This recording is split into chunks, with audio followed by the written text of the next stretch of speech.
Hi friends, welcome back to our channel. ಎಲ್ಲರೂ ಹೇಗಿದ್ದೀರಾ? ಎಲ್ಲರೂ ಸೂಪರ್ ಆಗಿದ್ದೀರಲ್ವಾ? ನಾನಿವತ್ತು ತುಂಬಾ ರುಚಿಯಾಗಿ ಮತ್ತು ತುಂಬ ಸುಲಭವಾಗಿ ಮಾಡುವಂಥ ಗೋರಿಕಾಯಿ ಪಲ್ಯ ಮಾಡ್ತಾಯಿದ್ದೀನಿ. ಕೆಲವೊಬ್ಬರು ಒಂದೊಂದು ಹೆಸರಿಂದ ಕರೀತಾರೆ, ಚೋಳಿಕಾಯಿ ಅಂತಲೂ ಕರೀತಾರೆ. ನಾನು ಮಾತ್ರ ಗೋರಿಕಾಯಿ ಅಂತ ಕರಿತೀವಿ ನಮ್ಮ ಕಡೆ. ನೋಡಿ, ಅದು ಸಿಪ್ಪೆನ ನಾರನ್ನ ಸೈಡೆಲ್ಲ ತೆಗೆದುಬಿಟ್ಟು ನೀಟಾಗಿ ಈ ಸೈಜಲ್ಲಿ ನಾನು ಕಟ್ ಮಾಡ್ಕೊತೀನಿ. ಬೇಕಿದ್ರೆ ನೀವು ದೊಡ್ಡದಾಗೂ ಮಾಡ್ಕೊಬೋದು, ಚಿಕ್ಕದಾಗೂ ಕಟ್ ಮಾಡ್ಕೊಬೋದು. ನೆಕ್ಸ್ಟ್ ನಾನು ಇದನ್ನು ಚೆನ್ನಾಗಿ ವಾಶ್ ಮಾಡಿಕೊಂಡು ಗ್ಯಾಸ್ ಮೇಲೆ ಒಂದು ಬಾಣಲಿ ಇಟ್ಕೊತೀನಿ. 2 ಟೇಬಲ್ ಸ್ಪೂನ್ ಆಯಿಲ್ ಹಾಕ್ಕೊಂಡು ನಾನು ಎಣ್ಣೆಲಿ ಚೆನ್ನಾಗಿ ಫ್ರೈ ಮಾಡ್ಕೊತೀನಿ. ಇದನ್ನು ಮುಕ್ಕಾಲು ಭಾಗ ಎಣ್ಣೆಲೆ ನಾನು ಹುರಿದ್ಬಿಟ್ಟೇ ಬೇಯಿಸ್ಕೊಬಿಡ್ತೀನಿ. ನಿಮ್ಗೆ ಎಣ್ಣೆ ಹಾಕಿ ಹುರಿಯೋಂಗಿಲ್ಲ ಅಂದರೆ ಹಾಗೆ ಹಂಚ ಮೇಲೆ ಚೆನ್ನಾಗಿ ನೀವು ಫ್ರೈ ಮಾಡ್ಕೊಬೋದು. ಮುಕ್ಕಾಲು ಭಾಗ ಫ್ರೈ ಮಾಡ್ಕೊತೀನಿ, ನೋಡ್ತಾ ಇರ್ಬೋದು. ಈ ಪಲ್ಯ ತುಂಬಾ ರುಚಿಯಾಗಿರುತ್ತೆ. ಒಮ್ಮೆ ಈ ರೀತಿ ಟ್ರೈ ಮಾಡಿ ನೋಡಿ, ತುಂಬಾ ಚೆನ್ನಾಗಿರುತ್ತೆ ಅಂತ ಹೇಳ್ಬೋದು. ಇದನ್ನು ನೋಡಿ ತೊಳೆದ್ಬಿಟ್ಟು ನೀಟಾಗಿ ನಾನು ಎಣ್ಣೆಲಿ ಚೆನ್ನಾಗಿ ಫ್ರೈ ಮಾಡ್ಕೊತೀನಿ ಫ್ರೆಂಡ್ಸ್.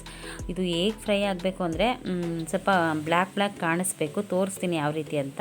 ನೆಕ್ಸ್ಟ್ ಇದಕ್ಕೆ ಈ ಪಲ್ಯಕ್ಕೆ ಏನೇನು ಹಾಕ್ತಾಯಿದ್ದೀನಿ ಅಂದರೆ, ನಾನು ಮೊದಲನೇದಾಗಿ ಕರಿಬೇವಿನ ಸೊಪ್ಪು ತೊಗೊಂಡಿದ್ದೀನಿ, ಒಂದು ದೊಡ್ಡ ಈರುಳ್ಳಿ ತೊಗೊಂಡಿದ್ದೀನಿ, ಒಂದು ದೊಡ್ಡ ಟೊಮೆಟೊ ಹಣ್ಣು ಹಚ್ಕೊಂಡಿದ್ದೀನಿ ಸಣ್ಣದಾಗಿ, ಕೊತ್ತಂಬರಿ ಸೊಪ್ಪು ಮತ್ತು ಹಸಿಮೆಣ್ಸಿಕಾಯಿ 2 ತೊಗೊಂಡಿದ್ದೀನಿ ಅಷ್ಟೇ.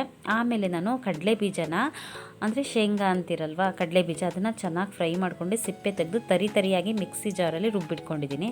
ನೋಡಿ ಗೋರಿಕಾಯಿ ಚೆನ್ನಾಗಿ ಫ್ರೈ ಆಗಿದೆ.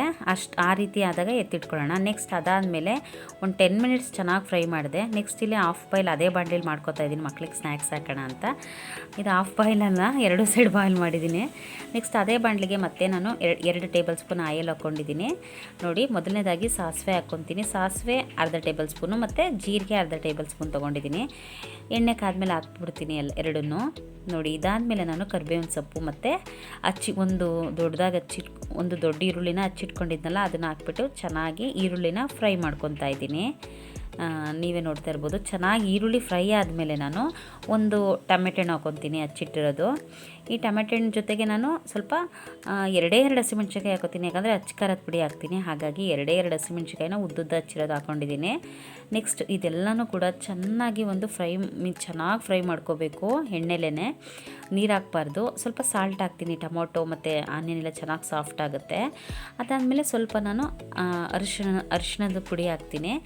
ಅದಾದಮೇಲೆ ನಾನು ಅರ್ಧ ಟೇಬಲ್ ಸ್ಪೂನಷ್ಟು ಖಾರದ ಪುಡಿ ಹಾಕೋತೀನಿ. ಖಾರ ನೋಡು ಹಾಕೊಳ್ಳಿ, ನಾನು ಸ್ವಲ್ಪ ಖಾರ ಕಡಿಮೆನೇ ಹಾಕ್ಕೊಂಡಿದ್ದೀನಿ, ಹಸಿಮೆಣ್ಸಿಕಾಯಿ ಹಾಕಿದ್ದೀನಲ್ವ ಹಾಗಾಗಿ.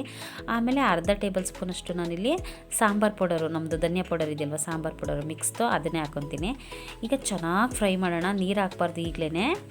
ಈ ಪೌಡರೆಲ್ಲ ಹಾಕಿದ ತಕ್ಷಣವೇ ನೀರು ಹಾಕಿಲ್ಲ ನಾನು. ಒಂದು 5 ಮಿನಿಟ್ಸ್ ಚೆನ್ನಾಗಿ ಫ್ರೈ ಆದಮೇಲೆ ಒಂದು ಸ್ವಲ್ಪ ತಳ ಹಿಡಿಬಾರ್ದು ಅಂತ ಸ್ವಲ್ಪ ನೀರು ಹಾಕಿದ್ದೀನಿ, ನೀವೇ ನೋಡ್ತಾ ಇರ್ಬೋದು. ಇವಾಗೆಲ್ಲ ಚೆನ್ನಾಗಿ ಒಂದು ಮಿಕ್ಸ್ ಕೊಡ್ಕೊತೀನಿ. ಇದೊಂದು ಚೂರು ಕುದ್ದಾದಮೇಲೆ ನಾನೀಗ ಚೆನ್ನಾಗಿ ಫ್ರೈ ಮಾಡಿಟ್ಕೊಂಡಿದ್ದೀನಲ್ವ ಗೋರಿಕಾಯಿ, ನೋಡಿ ಈ ರೀತಿ ಫ್ರೈ ಮಾಡಿಟ್ಕೋಬೇಕು.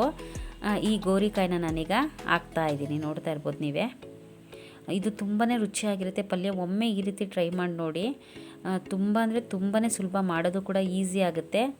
ಕಡಲೆ ಬೀಜದ ಪೌಡರನ್ನು ಮಾಡಿಟ್ಕೊಬಿಟ್ರೆ ಒಂದು ಟೈಮ್ ತರಿ ಥರ ರುಬ್ಬಿ ಈಸಿ ಆಗುತ್ತೆ. ಅದಾದಮೇಲೆ ಕೊತ್ತಂಬರಿ ಸೊಪ್ಪು ಹಾಕ್ತೀನಿ. ನೋಡಿ, ಗೋರಿಕಾಯಿ ಹಾಕಿ ಕೊತ್ತಂಬರಿ ಸೊಪ್ಪು ಹಾಕ್ಬಿಟ್ಟು ಚೆನ್ನಾಗಿ ಒಂದು ಸ್ವಲ್ಪ ಮಿಕ್ಸ್ ಮಾಡ್ಕೊತೀನಿ. ಎಲ್ಲ ಚೆನ್ನಾಗಿ ಅದಕ್ಕೆ ಮಿಕ್ಸ್ ಆಗಬೇಕು. ಈ ಖಾರದ ಪುಡಿ ಎಲ್ಲನೂ ಹಾಕಿದ್ದೆ ಅಲ್ವಾ ಟೊಮೊಟೊಗೆ, ಅದೆಲ್ಲ ಚೆನ್ನಾಗಿ ಮಿಕ್ಸ್ ಆಗಬೇಕು. ಇದೆಲ್ಲ ಒಂದು ಸ್ವಲ್ಪ ಮಿಕ್ಸ್ ಆದಮೇಲೆ ನಾನಿವಾಗ ಈ ಕಡಲೆ ಬೀಜದ್ದು ತರಿಯಾಗಿ ರುಬ್ಬಿದ್ನಲ್ವ, ಇದನ್ನು ಹಾಕ್ಕೊತೀನಿ. 1 ಟೇಬಲ್ ಸ್ಪೂನ್ ಹಾಕ್ಕೊಂಡ್ರೆ ಸಾಕು. ತುಂಬಾ ರುಚಿ ಕೊಡುತ್ತೆ ಈ ಕಡಲೆ ಬೀಜದ ಪೌಡರ್ ಹಾಕಿರೋದ್ರಿಂದ. ನೋಡಿ, ಅದು ಹಾಕ್ಬಿಟ್ಟು ನಾನು 5 ಮಿನಿಟ್ಸು ಚೆನ್ನಾಗಿ ಫ್ರೈ ಮಾಡಿದ್ದೀನಿ. ಅದಾದಮೇಲೆ ನಾನಿಲ್ಲಿ ಸ್ವಲ್ಪ ಒಂದು 2 ಟೇಬಲ್ ಸ್ಪೂನಷ್ಟು ನೀರು ಹಾಕ್ತೀನಿ ಅಷ್ಟೇ, ಯಾಕಂದರೆ ತಳ ಹಿಡಿಬಾರ್ದು ಅಂತ.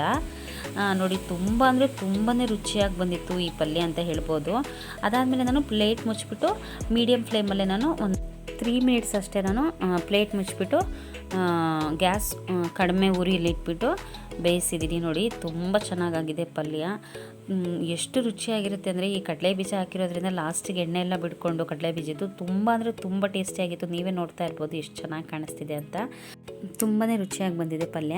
ಹಾಗೆಯೇ ಈ ಪಲ್ಯದ ಜೊತೆ, ಗೋರಿಕಾಯಿ ಪಲ್ಯದ ಜೊತೆ ಮೊಸರು ಇದ್ಬಿಟ್ರೆ ಇನ್ನೂ ಸೂಪರಾಗಿರುತ್ತೆ. ಅದರಲ್ಲೂ ಗಟ್ಟಿ ಮೊಸರು ಇದ್ಬಿಟ್ರಂತೂ ಅದ್ರ ರುಚಿನೇ ಬೇರೆ. ಈ ಪಲ್ಯ ಚಪಾತಿ ಮೊಸರು ತಿಂತಾಯಿದ್ರೆ ಆಹಾ ಸೂಪರಾಗಿರುತ್ತೆ. ಒಮ್ಮೆ ನೀವು ಕೂಡ ಟ್ರೈ ಮಾಡಿ ಫ್ರೆಂಡ್ಸ್. ಮತ್ತು ಚಪಾತಿನ ಮಕ್ಕಳಿಗೆ ನಾವು ಮಧ್ಯಾಹ್ನ ಲಂಚ್ ಬಾಕ್ಸಿಗೆ ಹಾಕುವಾಗ ಒಂದು ಏನಪ್ಪ ಅಂದರೆ ನಾವು ಮಾಮೂಲಿ ಪ್ಲೇನ್ ಚಪಾತಿ ಅರೆದ್ಬಿಟ್ರೆ ಅದು ಗಟ್ಟಿ ಇರಿದ್ಬಿಡುತ್ತೆ. ಈ ಥರ ಫೋಲ್ಡಿಂಗ್ ಮಾಡಿ ಅರಿಬೇಕು ಚಪಾತಿನ, ಆಗ ತುಂಬಾ ಸಾಫ್ಟಾಗಿರುತ್ತೆ. ಮಧ್ಯಾಹ್ನ ಅವರು ತಿನ್ನುವಾಗ ಚಪಾತಿ ಗಟ್ಟಿ ಆಗಲ್ಲ, ತುಂಬಾ ಸಾಫ್ಟಾಗಿರುತ್ತೆ. ಅದಕ್ಕೆ ನಾನು ಮಕ್ಕಳಿಗೆ ಲಂಚ್ ಬಾಕ್ಸಿಗೆ ಹಾಕೋದಾದರೆ ಫೋಲ್ಡಿಂಗ್ ಮಾಡಿನೇ ಚಪಾತಿ ಲಟ್ಟಿಸ್ಬಿಟ್ಟು ಹಾಕ್ತೀನಿ, ತುಂಬ ಚೆನ್ನಾಗಿರುತ್ತೆ. ಫ್ರೆಂಡ್ಸ್, ಯಾರೆಲ್ಲ ನನ್ನ ವಿಡಿಯೋ ನೋಡ್ತಾ ಇದ್ದೀರಾ, ನನ್ನ ವಿಡಿಯೋ ಇಷ್ಟ ಆದರೆ ಒಂದು ಲೈಕ್ ಮಾಡಿ, ಹಾಗೆಯೇ ನನ್ನ ಚಾನಲ್ನ ಸಬ್ಸ್ಕ್ರೈಬ್ ಮಾಡ್ಕೊಳ್ಳಿ friends. Thank you for watching video friends. ಪಲ್ಯ ಅಂತೂ ನಿಜವಾಗ್ಲೂ ತುಂಬಾ ಚೆನ್ನಾಗಿ ಬಂದಿತ್ತು.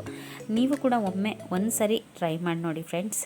Thank you for watching video.